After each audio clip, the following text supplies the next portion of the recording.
Christian. Let's go. Happy Monday. Happy Monday to everyone. Welcome into the Toyota Lounge, driven by your Front Range Toyota stores. Toyota, the official vehicle of DNVR. It's DNVR Buffs Primetime, presented by Illegal Pete's. Everyone's go-to spot for burritos, buddies, and beers. How was your weekend, bro? My weekend was fantastic. Got out on the golf course multiple times. Nice. Played well yesterday. First time this season that I felt like I was actually dialed, which felt amazing. Let's go. Won a Madden playoff game against the only team that beat me in the regular season. Headed to another NFC championship. Congrats. So things are going well. Love to hear it. I've got some breaking news for the show. He's got that smirk. What's he about to say? I tried cream cheese pizza. Oh, okay. It was good. Tasted a lot like ricotta to me. So are you in or out? I'm in. All right. Yeah, it's fine. Where'd you get it from? From Sexy Pizza. Hell yeah. That's awesome. Great news. Yeah. I just think it's a little less rich than the, as I've been watching The Sopranos, on there they call it ricotta. I guess you could say that. It's still, cream cheese in itself is rich. Yes. But not as rich as ricotta. You're like saying it ricotta. I don't know. It's how Carmelo Soprano says it. All right, let's get into the show. A lot to talk about today. Wait, I have some. Uh-oh. I wouldn't say this is breaking news. It's just something that's weighing heavy on my mind. I just need some emotional support as it relates to it. Weighing on Ryan's heart. Here we go. Yes. So, this weekend is my yearly golf trip with the boys. Okay. 24 of my homies from high school, which is kind of special in itself. Just that we even That's like a whole tour. Yeah, are all still friends, you know. It's everyone's favorite weekend of the year. It's huge. Cannot wait. There's a catch this year. You aren't allowed to attend unless you only have a mustache. I see where we're going here. I have had this beard for like 10 straight years. Yeah. I don't even know what my face looks like under this. I don't stress about anything. People who know me, you know this. Yeah. I'm so stressed. Are you going to do it? Yeah, I have to do it. I'll do it with you. All right, mustache boys on the pod. Yeah.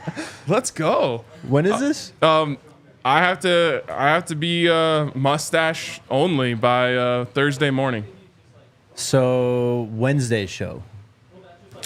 Before Wednesday's show? God, I'm so scared. I was thinking if I just do it Thursday, maybe my beard will grow back by the next time I'm on the show. Nah, I doubt that. I don't think that's how it's gonna work though. Do you think I should go to my barber and just be like, I'm putting it in your hands? I mean, that's probably the safest way to go about it, but I don't know. I'd just do it. I'll just do it.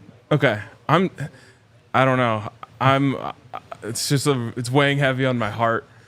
I think the other thing is I was told if I shave this off and then I'm in the sun for 3 straight days, which I will be, I'm gonna die.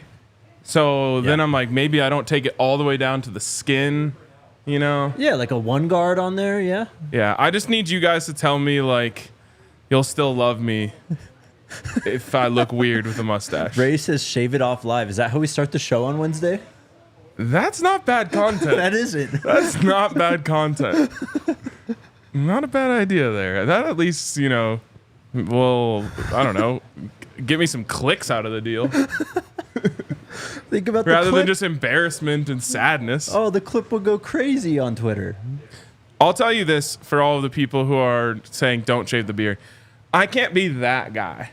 I can't be the 1 out of 23 who's well, my job's on camera and so I shouldn't have to do it. Blah. I could probably get my way if I wanted to be that guy. But then there's going to be all the pictures and everything, and I'm just going to be the only one who didn't play along. I can't be that guy. No, so just do it. I'm with you guys. That was my initial reaction was I'm going to fight this tooth and nail. And then I was I can't be that guy. So I'll tell you this. It'll take less than a month for the beard to grow back. We'll be back to normal, and, we'll just pretend like it never happened. I'm down. I'll do it. All right. But I need you guys to talk me up, not talk me out of it. It's happening. There you go. Throughout the Allie show already today, promised she would still love me no matter what. Throughout the show today, give us your support for RK to shave off his beard and leave the mustache. We need it. And Jake's doing it too. And I'll do it as well. And then maybe we keep that going for our golf match with Snelson and Paul. When is that? I need to hit the range. Yeah, you do. You do. Also, we have a business golf outing coming up. Oh, wow. Yeah. First I've heard of that. Yeah, just you and me, and then some business people. Can't wait. All right, today's show. A little bit of a quiet weekend, quieter, I guess, than what we're used to with this team and how people talk about them. But still a lot. We'll talk about Larry Allen, Isaiah Augustave, the video board, hashtag #WeWantJuJu and the Folsom Frenzy Podcast. ESPN's Football Power Index released for college football. I'm excited to talk about that. Okay. Today, though, we had two pretty big visits over the weekend in the recruiting landscape. 2025 four-star linebacker Christian Thatcher visited over the weekend. It was an official visit. This is like his third time here. And then 2026 four-star interior offensive lineman Breck Kolojay came in on a visit, officially re-offered. Yeah. He plays for IMG Academy. He's from, I believe, Littleton. Yeah. Let's start with Christian Thatcher. Is there a better linebacker name Great out there? Great name. Fantastic. It reminds me of Thad Castle. Yeah. The legend. But Christian Thatcher is just someone that you want in your linebacking core. Yep. Also a baller. 2025 kid. Look, there's been so much focus on what could happen to the recruiting class if you get JuJu Lewis. Mm-hmm. Isn't there also something to be said for like the recruiting class building up, helping JuJu Lewis, especially with the reporting today that he might wait a little bit into the season, which is something you've been predicting for a while. I mean, well, so what we've heard is that JuJu is going to wrap it up after the summer, but you know, we saw with Jordan Seaton, like he went to some games, he just still kind of took in his recruitment. I mean, he doesn't have to sign the dotted line until February at the latest. Mm-hmm. So it sounds like, not to put more pressure on this season, because I think there's about as much as there could be on a season for a team, but it kind of sounds like the Buffs' chance here is balling out on the field. Mm-hmm. And that's, you know, the old saying, winning cures everything, is exponentially more true in college. Yeah. It's a little bit more like this now where you can buy your way out of the depths. You can kind of do that. But the true thing is that in college, even if you're paying a bunch of money for the roster has to win for you to see the dividends. Mm-hmm. And as you win, the dividends just become exponential. So you go out there and you ball this year. We already know there's been 4 TV games announced. Each one of them is on a major national network. 3 of the 4 are on ones that you can get with a fucking antenna. Mm-hmm. You keep winning, they're just going to keep putting you on the antenna channels. Yep. And everyone in the world is going to watch, and every recruit is going to want to be a part of it. And JuJu Lewis is going to come in the fold, and it's all just going to steamroll from there. So I think this is a dub for Colorado. Essentially, that while he's already committed somewhere, he's kind of telling you, like, I'm going to wait and see before I make a final decision. He wants someone to try and flip him. Yeah. Yep. So we'll see. Christian Thatcher, though, he's a 4-star 25 kid, 315th overall player, 35th ranked linebacker, 6'2", 205, from Arbor View High School in Las Vegas, Nevada. But the big one, Breck Kolojay, he's 6'5.5", 300 pounds. And I retweeted a picture of him on his visit standing next to Coach Lodeholt. Again, one of those guys that makes Coach Lodeholt look like a normal person in terms of like stature. Because Coach Lodeholt is massive. Yeah. And Breck standing next to him, it's like, I don't know, I guess me and you standing next to each other, like, looks like normal people. So I'm Phil and you're Breck? Sure. All right. Take it. But Breck Kolojay plays for IMG Academy in Florida, from Colorado. And there's this notion that Colorado doesn't want to recruit in their state. And I don't think that's ever really been true. But look, this guy could have been, I think right now with where it stands in the 26 class, he would be the second ranked recruit out of the state of Colorado. But he's going to play at IMG. Like, there's a difference. Like, So there is this narrative out there that Coach Prime is ignoring Colorado kids. And so let's reverse engineer this. Why is Breck Kolojay going to IMG? because he wants to play against, play with, and be coached by the very best. Exactly. And that is not meant to be a knock on football in the state of Colorado, which has produced time and time again good to great college football players.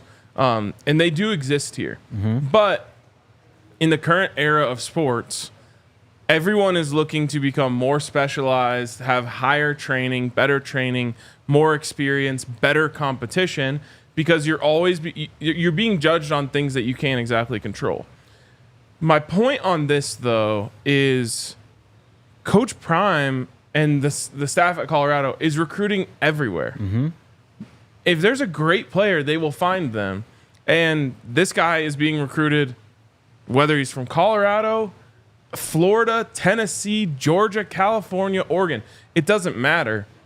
He's a baller, and so he's going to get recruited by the University of Colorado. And that applies to all these guys. Now, there is a part of this where it's like it's harder to get noticed by anyone if you're in Colorado, but Colorado has the advantage on these guys. They were in on this kid early. They've now reoffered him. They've had him on their radar, but this idea that there's like something against Colorado kids is not true. The truth is that the quality of football here, and nobody can argue this, nobody, isn't as good as it is in Georgia, Absolutely. Florida, Texas, Alabama. You could even go to California, obviously massive state. You're going to have, tons of talent there too. Michigan, whatever it is. And it's the same thing that scouts are trying to do when they're scouting for the NFL. A lot of times, we've talked about this before, about the talent that comes out of HBCUs and how it's really hard for them to get recognized. Well, it's the same thing of the scouts want to see you play against Georgia before they draft you, because they know that that's the closest thing that you can get to seeing what you would look like against an NFL team. And so every step you get away from playing, let's just say you're a wide receiver or a running back, every step further away you get from having played Georgia and they can watch that tape, more questions come in their mind. If you're at Montana State and you beat a guy from Albany off the edge or around the corner as a running back, when the scout watches that, he has to ask himself, would you have been able to do that in the NFL? The same thing is happening just at a smaller scale in college football with high school recruiting. If you are at Valor and you beat someone from Lakewood High School around the corner, they have to ask themselves, well, would he have been able to do that if he was playing in Florida or Georgia 7A high school football? And it makes it harder. So each evaluation becomes more and more complicated and more difficult. And that's why a guy like Breck says, okay, well, let me make this easier for you guys. I'm going to go play against the best and prove that I'm that. And not everyone obviously has the means to do that, and that's a difficult thing as a high school kid to transfer across the country. But it makes it understand why it's harder not just to get noticed, because I think that Colorado is going to notice any good player in the state, but it's harder to get recruited and harder to get offered in any state, Colorado, Montana, Nebraska, whatever, that isn't known for producing extremely high caliber recruits year in and year out. For sure. And if you've been following too, like when I post those articles before home games of who's all visiting and stuff, there's always a section kind of near the bottom where it's a bunch of kids just from the state of Colorado. Like, they invite some local players and prospects to come out and just at least visit the facilities, watch the games. Every week. Every time. Every time there's a home game. So looking at the top 10 in the 2025 recruiting class, unfortunately the top player coming out of Colorado this year, Tanner Turch, is a Nebraska commit. But number 3, Aiden Napke. He's a safety out of Cherry Creek. He's come to Colorado a few times. He's a 3-star. Number 9, Jeremiah Hoffman. He's a 3-star wide receiver from Severance High School. He's come to Colorado a bunch of times already. And you go and look at the 26 class, top-rated guy is a 4-star tight end, which is a position they've been recruiting their asses off, man. They've been trying so hard to get a premier tight end in this program, whether young or through the transfer portal.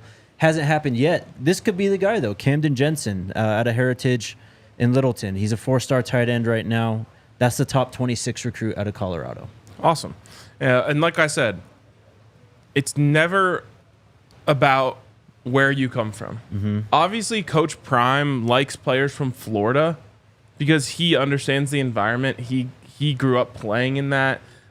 He's coached in that. Like, he knows Florida. Mm-hmm. So we're always going to lean on what we feel the most and what we trust the most. He trusts that guys coming from Florida are going to be a certain way. Yep. Other than that, it's open opportunity for everyone, everywhere across the country. Got to prove you can ball. You got to play in a way that makes, that limits the concerns about how good of players you're playing against.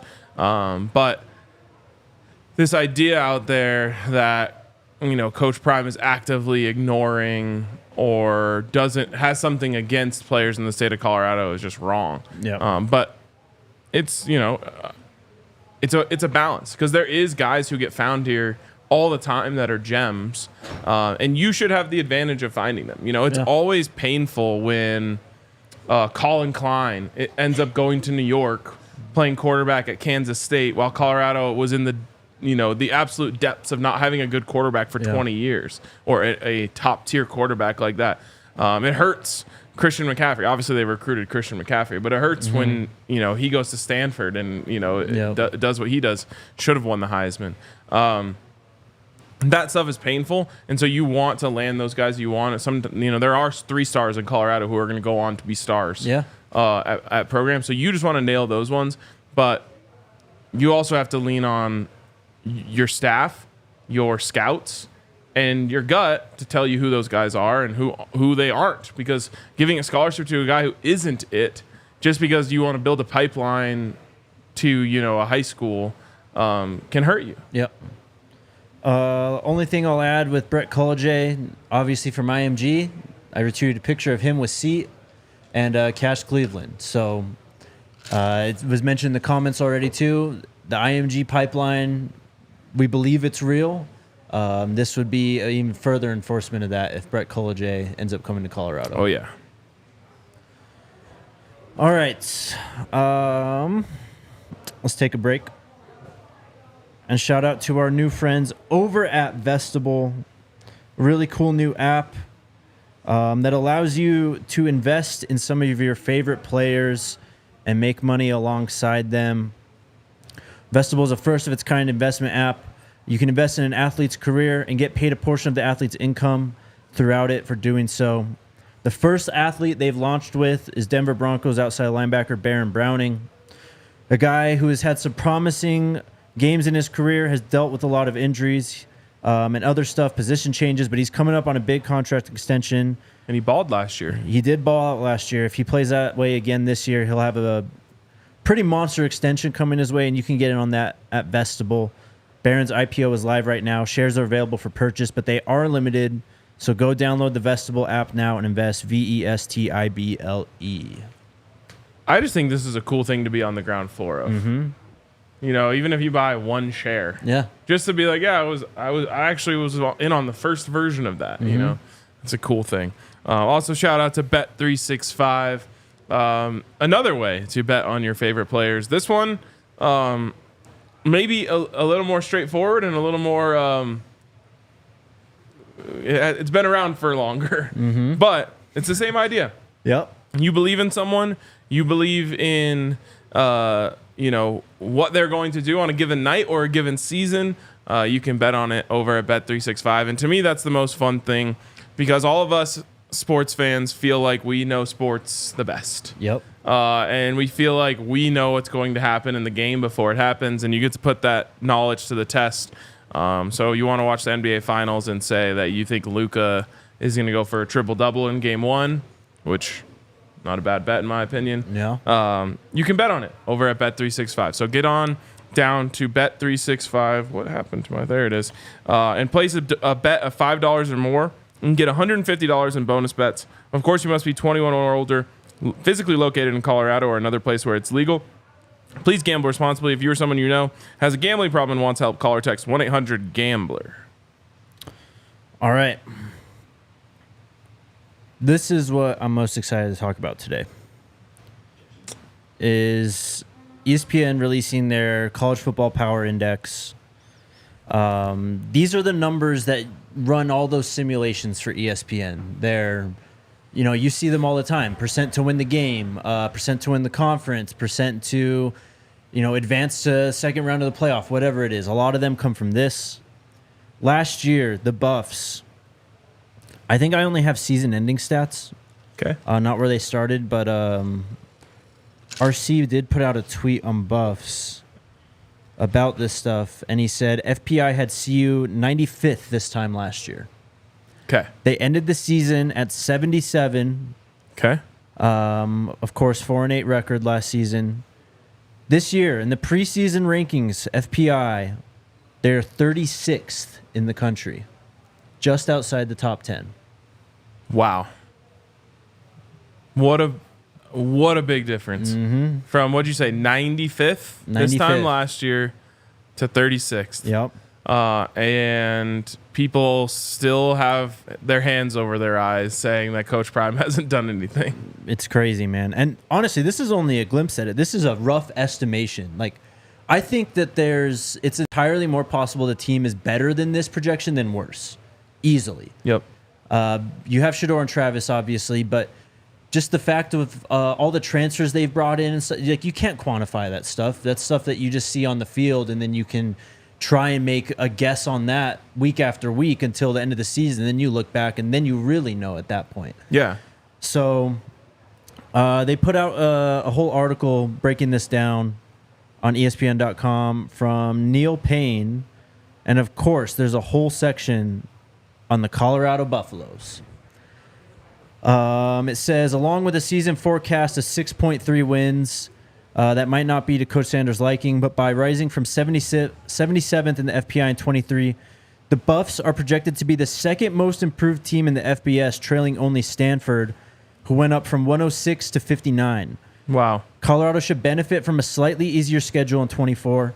The Buffs rank 45th in projected FPI schedule strength versus 39th a year ago, and its scoring differential indicated a team slightly better than its record last season, both signs that point to continued improvement in Boulder. But if the Buffaloes are going to really make the most out of their potential, they'll have to win on September 28th at UCF, on October 18th at Arizona, and most importantly at Kansas November 23rd. According to the FPI, those are the 3 games that swing Colorado's odds of making the playoffs the most. Lose any of them, and Colorado has very little chance to make the bracket as an at-large or a more likely conference winner out of the Big 12. Wow, that was an interesting little tidbit at the end there. Yeah. I can't wrap my head around the UCF one. So let's see where they are ranked here then. They are 32nd. So ESPN's projecting UCF to be pretty decent. I'll get the Big 12 rankings here in a second. Yeah, and the reason I say I have my hard time wrapping my head around that one is because, Arizona, very clearly a threat to win the conference in many people's eyes. I don't think the coach is up to it, but we'll see. Kansas also, a team that is kind of sexy in a lot of people's eyes. I'm surprised it doesn't have Oklahoma State or Kansas State at home in there. All 3 of those are road games. So it must just be that if you're beating good teams on the road, that means you're a playoff caliber team. That improves your strength of schedule. Yeah. That improves you in all the rankings and analytics, yes. That makes sense. Okay. I talked myself through it. So going to the Big 12, there's actually 1, 2, 3, 4, 5, 6, 7, 8, 9, 10 teams in the top 36, including Colorado. The number 1 team is Kansas. They came out, and they have the best percentage to win the conference, according to FPI, with 17.4%.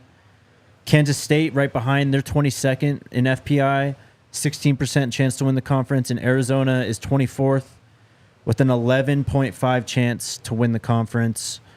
After that, it's Oklahoma State, Utah, Texas Tech, TCU, UCF, West Virginia, then Colorado. Iowa State, Baylor, ASU, Cincy, BYU, and Houston ranked below them. Can look at Nebraska and wow, KJ Jefferson is going to be entering his 6th year of college football. It's crazy, bro. But last year, 2,100 yards, 19 touchdowns, 8 interceptions. Yeah, I think he got hurt at a certain point, too. I remember watching the Missouri game to watch Augustave and KJ.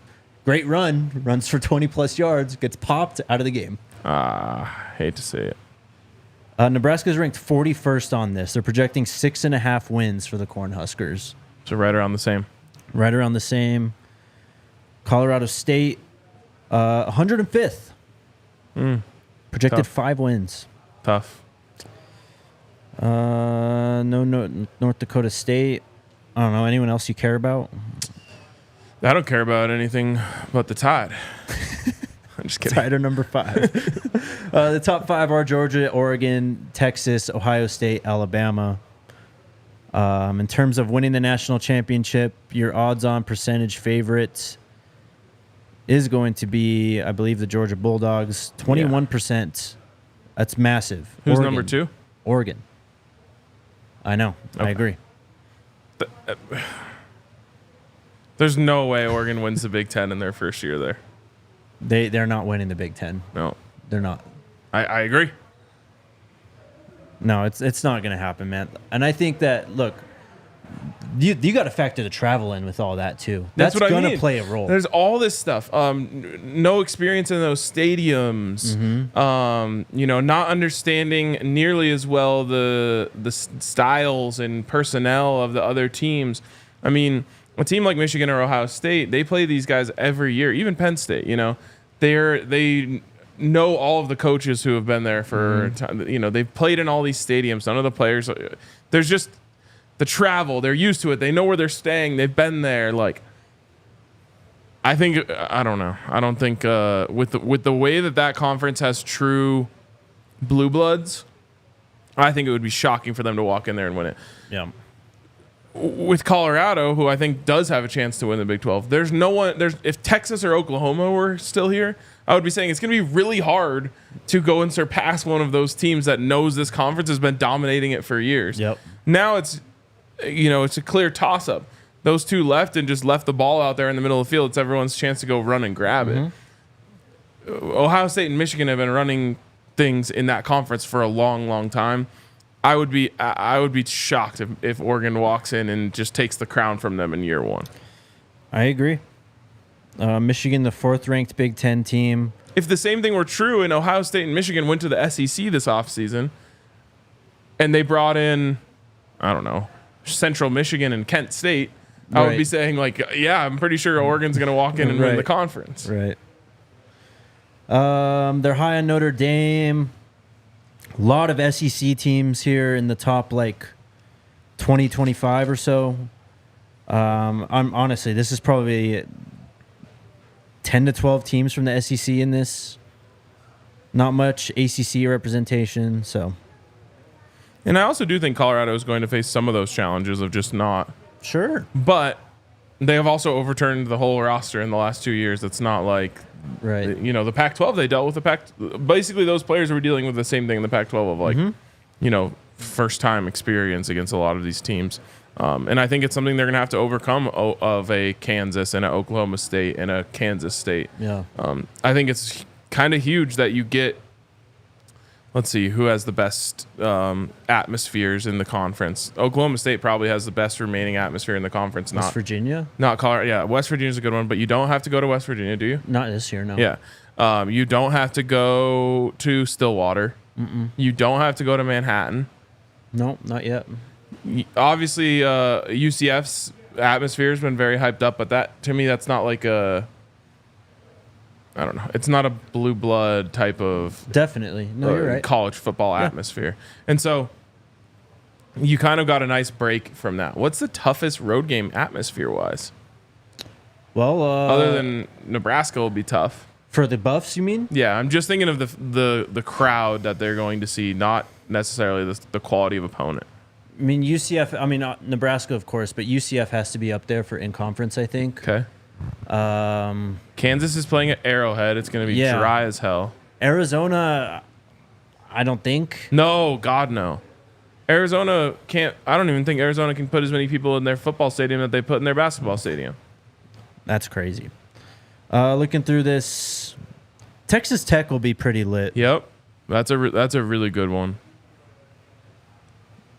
I mean, that's about it, because you got 2-year games in non-conference on the road in Nebraska and CSU. You kind of you got a nice draw from that perspective.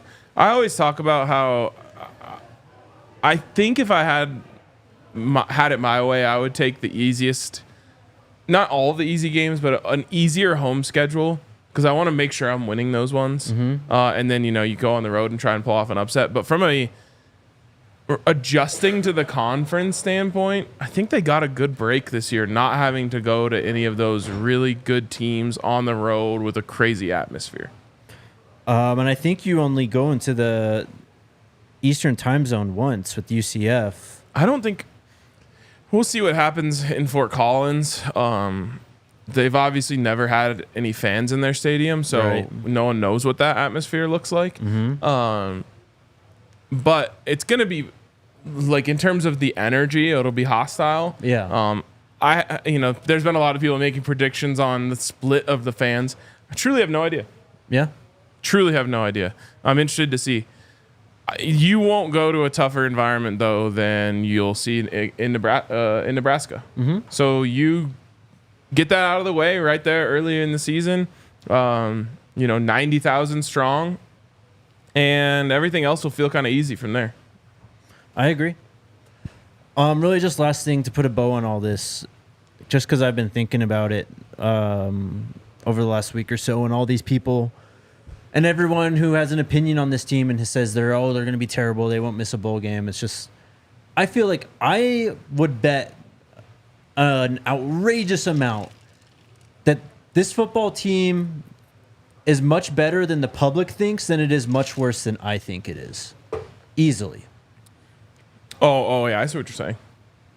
I mean, we're actually paying attention. We look at the players, we watch their film. Of course, we have a better idea of what the team is than just some guy sitting on his couch in Omaha talking about how this team sucks. But it's not even just random fans. It's like, I mean, we talk about it all the time. There's just analysts out there who don't even really know what's going on, the names, the players, who, like, identity-wise, what this team is going to be. And I've always thought, like, the idea of a national analyst is an incredibly difficult thing. Yes. It's something that I've gone back and forth with if I even would ever have a desire to do. It's so hard to know what's going on in college football's sake, over 100 football teams. Yeah. Even if you just boil it down to the Power Four, what is that? That's 60? 60-some teams. Yeah. Yeah. It's impossible to, like, know about Isaiah Augustave. Right. If you're a national college football analyst. So they have a tough job in terms of understanding it. They'll never understand it as closely as we do. They might understand, like, Georgia, Alabama, LSU, and Ohio State and Michigan at a close level to the way the local people do. But it's impossible for them to keep up with every move and every transfer. And especially for a team like Colorado that's turned over a lot the last 2 years, there's just no way they can keep up with that news cycle. My friends who are diehard Colorado fans are having a hard time keeping up with the news cycle. So I'm not saying that excuses them for the bad takes. I'm just saying it's why I understand your point, which is we are closer to understanding what this team is than the public or the national. Absolutely. Speaking of, I saw that clip of the guy that you quote tweeted, Ari. Yeah, hold on. We've got a new member in the club here. Come on in. Shout out to our guy, Ari Temkin, who hosts Big 12 Radio on Sirius XM. Oh, he should be a friend of the program. He's officially in the club. Yeah, he's in the club, and it's one of the first times I've heard someone actually get it. Yes. Like, he said something that we've said word for word on this show, which is They don't need the offensive line to be elite all of a sudden. They just need the offensive line to be a little bit better. Mm-hmm. And if they're a lot better, watch out. Yes. But a little bit better will make a huge difference. Also, the fact that they have the best quarterback in college football. Yes. That is such an advantage when you go week in, week out. You have the better quarterback. Yep. That means if all these little things come together, you're going to be in games at the very least at the fourth quarter. Yep. With a chance to win. Yeah. It was such a pleasant surprise to hear someone not us make that point. I know. All right. By the way, then whoever the guy was that Andy Staples? Yeah, he's then a he hater. said the quiet part out loud. What'd he say? He was like, "Oh man, you just got this show so many clicks by saying that." At least he's being honest. I guess so. He is a hater though. Maybe he needs to chill some Coors Light. Probably help. Shout out to Coors Light though. Wonderful friends of DNVR in the program. We've even got a Coors Light fridge here in the studio. Oh yeah, It needs to be restocked because we just love Coors Light so much. Yep. But come down to the bar, hang out with us. We've got it on draft. We've got it in the Silver Bullets. Was it a Coors Light weekend for you? In ways that the average mind can't even comprehend. Oh no. There will be so many Coors Lights consumed this weekend. Let's go. Like maybe even a little bit disturbing. It's the summer, man. Live it up.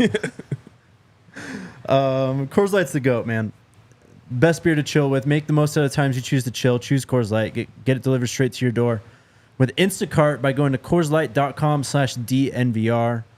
Celebrate responsibly. Coors Brewing Company, Golden, Colorado. I hope none of my friends are watching this because I don't want this rule to ever be used. But I watched a TikTok this weekend where a guy said he went on a boys' trip golfing, and the rule was for every beer you drink on the course, you get to take one stroke off your score. Oh, hell no, bro. I was like, that sounds so terrible. Yeah. But it's like the 999. It's like, Yes. that's just pain. This guy was a large man. He claimed that he got 21 beers down in 18 holes. Yeah, right. Please. But I don't know. I guess it depends on where you are, how hot it is, how much you're sweating. Like, Was he drinking non-alcoholic beer or what? I don't know. That's obscene. But I think I could, I don't know, get a 12-pack down.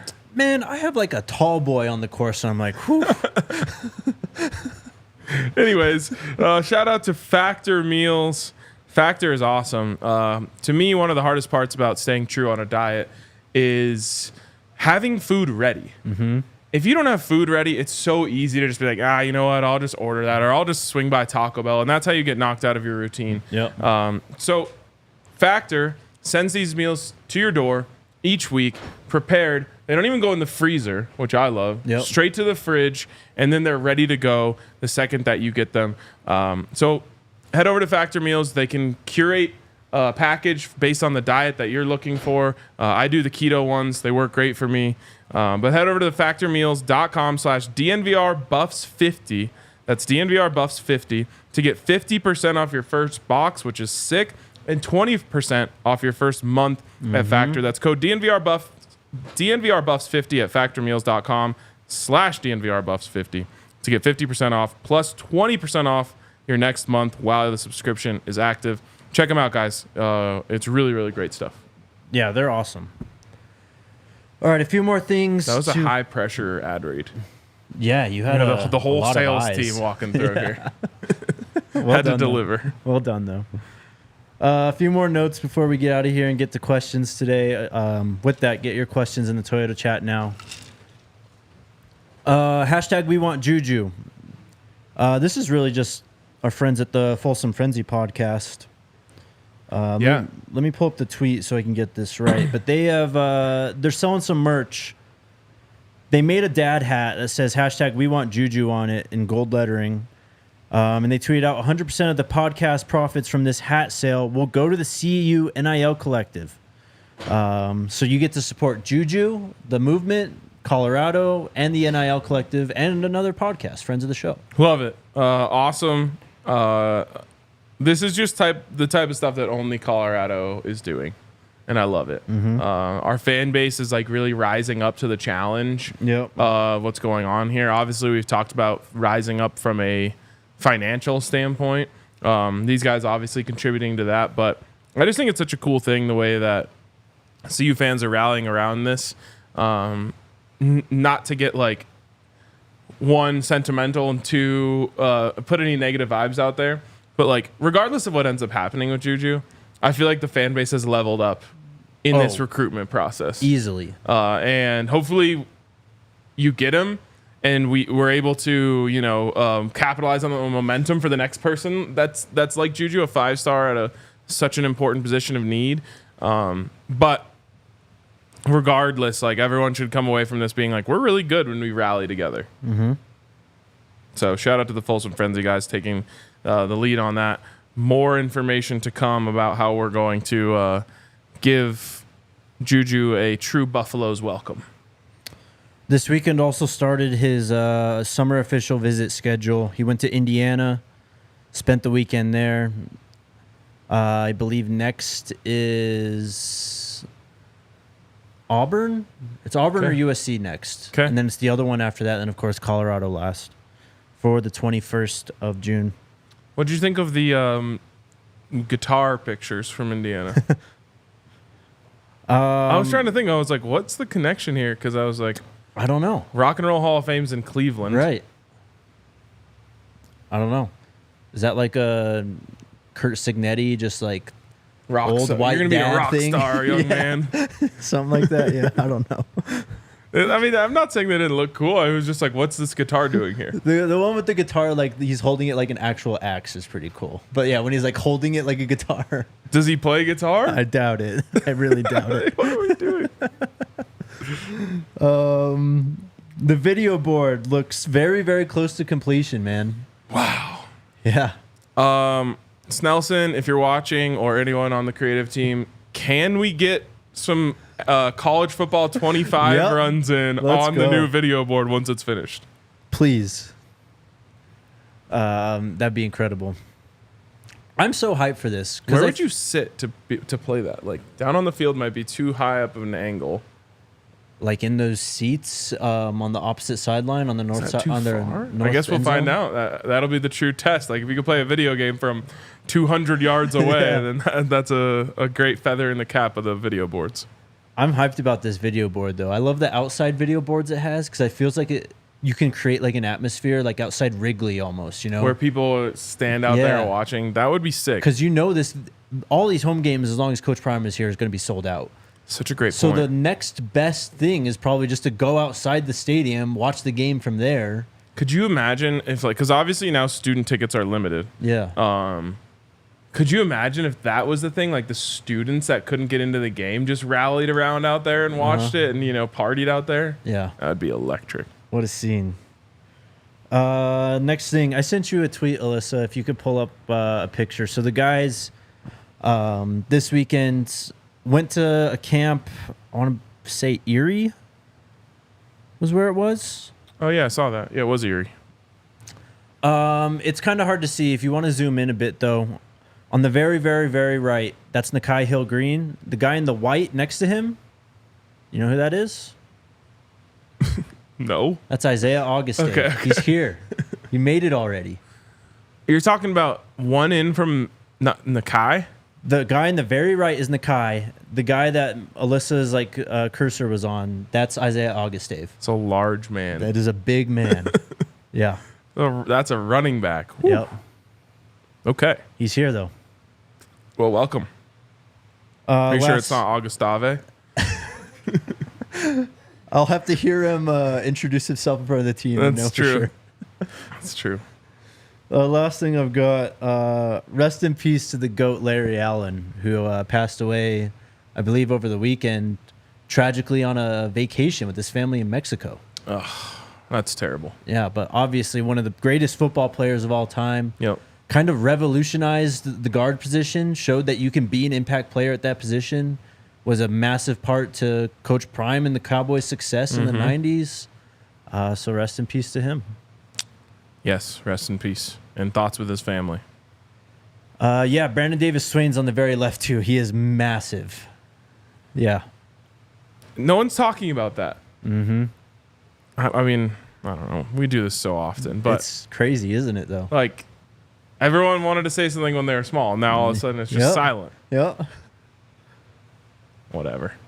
Again, I don't know if I take said a page out of your book. Whatever. I don't know if I've said this on the pod, but I think it was Matt H or someone on Twitter did a comparison of the size. Yeah. The average size of starting offensive linemen for this year and last year, and we're like 30 pounds heavier on average. That's crazy. And that probably doesn't even account the weight that Jordan Seaton has gained. Yes. Crazy. That's all I got. All right. To the Toyota chat we go.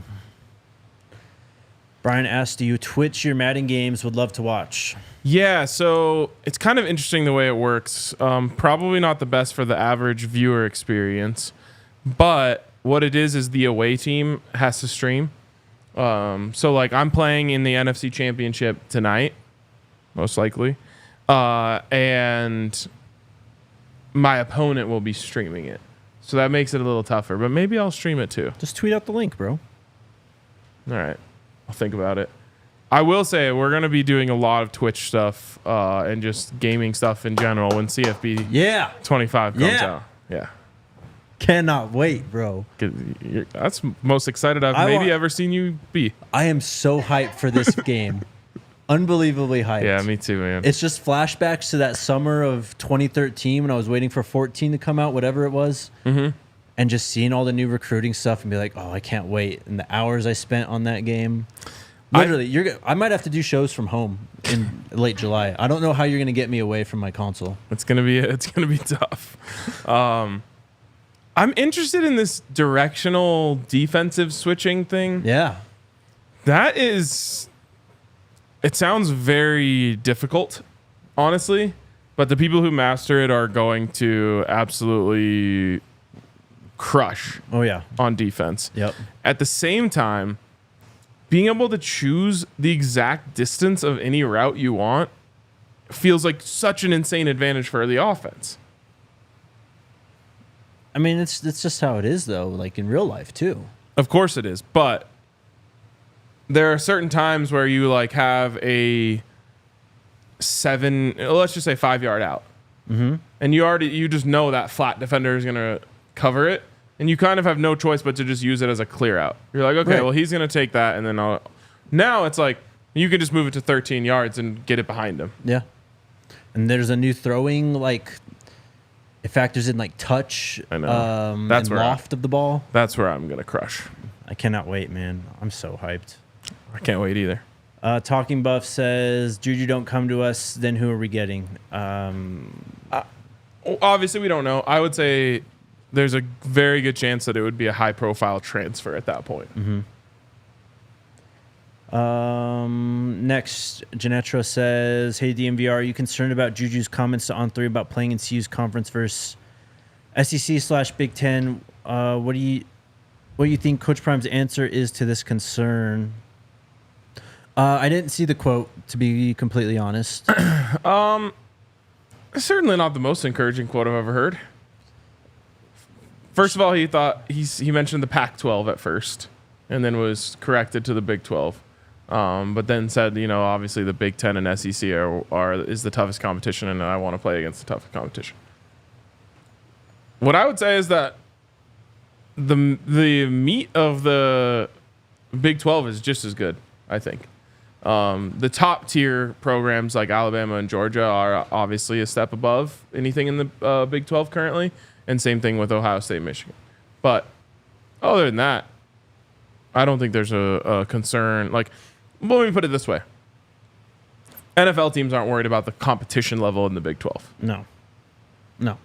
Case in point, Patrick Mahomes. Yes. I mean, yeah, I can get where he's coming from, but it feels like this could be an irrelevant factor down the line if he just wants to come to Colorado enough. It's not going to matter. Yeah, totally. I think there's obviously going to be a million different. If you're making the pros and cons column, like there's going to be pros and cons for every team. No one can just be only pros. Right. Eric asked, do you think Colorado will be able to get JuJu Lewis to Boulder on a game day with the whole game day live environment? I absolutely think that's going to happen. I'd be willing to guarantee that. Yep. Moselle says, guys, what do you think about Buffs running a run and shoot offense, sometimes based on all our top receivers' speed and spread and dominate? Shedeur would average 500 passing yards a game. He probably would. I think that after last year, they want a lot more structure in this offense, though. Yeah. Yeah, I mean, I don't know. I go back and forth, but I'm excited about the way they have this set up. I know we've talked about the option routes and all that type of stuff a lot, but the more I think about it and the more that I just get to see clips of Shedeur throwing, him being able to look out at a defense, know what they're doing, and know that his wide receivers are going to be in an exact spot at an exact time is going to be such a huge advantage. And it almost makes me kind of like sick to my stomach that he didn't have that last year. Yeah. There was I was watching the Buffton Prime video when they were doing the Shedeur versus Carson Beck thing. I didn't make it through all 2 hours or whatever it was, maybe even 3. But one of the things that they cover, one of the throws that they showed, he missed it, and it was just like, you don't know for sure because we don't know what the play call was. But it felt like to me he thought the wide receiver was going to do one thing and the wide receiver did something else. Or there's another one where he has to hold it and he ends up getting sacked because he's waiting to make sure that the wide receiver made the right decision. Again, I'm guessing that was what's happening because he's like looking at this route and it looks like it's going to come open. By the time he has to wait, instead of just throwing with anticipation, he gets hit. I think that this idea that Shedeur holds on to the ball too long is going to get eliminated this year. Yeah, I 100% agree, man. Also, the fact that, like, he's going to have, I feel like, more options at the line of scrimmage now. And we saw it a bit last year where he'd kind of, go up out of the gun, close to the offensive line, kind of shift protection, change of play, whatever. I think Pat Shurmur is going to give him a lot more control over that stuff. Yeah. And that highlights one of his greatest skills, which is his mind for the game and ability to process, especially on the field, recognize a defense and go, okay, we got to get out of this play. We're going to run this instead. I'm so excited for that. MLN, any updates on Coach Sal? I hope he's okay. I think Coach Sal is doing well. I haven't heard anything. Have you? Yeah. Okay. I haven't heard anything. I don't know. Sorry. All right. And then we have one super someone chat. did ask, what does Colorado need to do to go undefeated? Got to win all the games. Outscore their opponents every weekend. Honestly, though, it would be, to me, the offensive line. So, like we've said, they just have to get a little better for Colorado to be good. Yeah. They have to get a lot better for Colorado to be really good. If the offensive line was, like, in the Moore Award conversation, Oh, yeah. that's how this team goes undefeated. Yep. And if one of your edge rushers breaks out and becomes like a standout guy, like borderline top 50 NFL draft prospect type of player, Yep. yeah, you got to dominate the trenches on both sides. Yep. But, I mean, just look at, like, Washington last year, Mm-hmm. Those guys become dominant, and then Penix just becomes unstoppable. Yep. In a different way, Michigan, who probably was runner-up in that award, I'm guessing. Well, they won it the 2 years before last right. year. It's just their life was so easy Yeah. on offense because they're just pushing people around constantly. Yep. Super chat from Lamar. How do you feel about on-3 taking shots at Miss Peggy? We talked about this last week. There's nothing to say. Yeah, we don't like it. Yeah. Would not recommend doing such a thing. Anything else in the comments? Canada in here. Let's go. All right. Thanks to everyone who showed support for my future facial hair. Yeah, where are we I at actually now? didn't see it, but I'm just assuming some people showed support. You had a lot of support, bro. I mostly saw people being like, "Don't do it." Has your opinion swayed at all in the last 55 minutes? On if I'm doing it or not? Yeah. No, I'm doing it. Oh, okay. It's never been Okay. up for, well, it was up for debate when I first heard about it. All right. But I've been committed. I've been growing it out for weeks now just to make sure I have a little something to work with. 1,000% locked in? 1,000% locked in. No cold feet for me. Love it. The question is just, do I do it myself or do I let my barber take the wheel? I mean, a mustache is a pretty easy thing to do yourself. I know, but it's like, what shape do I want to go with? You know, do I want to go handlebars? Do I want to go? You could do some pretty nice handlebars. I know, exactly. Like go Chuck Liddell on it. Well, okay. See, you got to do like the deductive way. Don't be too aggressive with the buzzer. Yeah. Just you can try out a few on your own right there, and then slowly eliminate. That's it. That's exactly what I was thinking, and that's why I was like, I want to do it myself. Maybe I book. All right, maybe I do it myself on Wednesday morning, and then if I don't like the results, or maybe I'm like, all right, let me just go to because I'm going to go to the barber anyway this week. Yeah. So then I just like go to him. I'm like, hey, can you just clean this up, make it look a little sharper? There you go. Are you concerned that once you shave it off, you're going to have a tan? Oh, I'm absolutely going to have a tan line between my beard and my face. It's going to look like the opposite of the goggle tan. Like you're wearing a helmet or something. Yeah. Because you know the people who don't have a beard, but they go skiing every weekend, and so all of this is tan and their eyes are all white. Yeah. All right. We'll be back tomorrow. We'll see you guys then. Go Buffs. Go Buffs. We all silly like the man.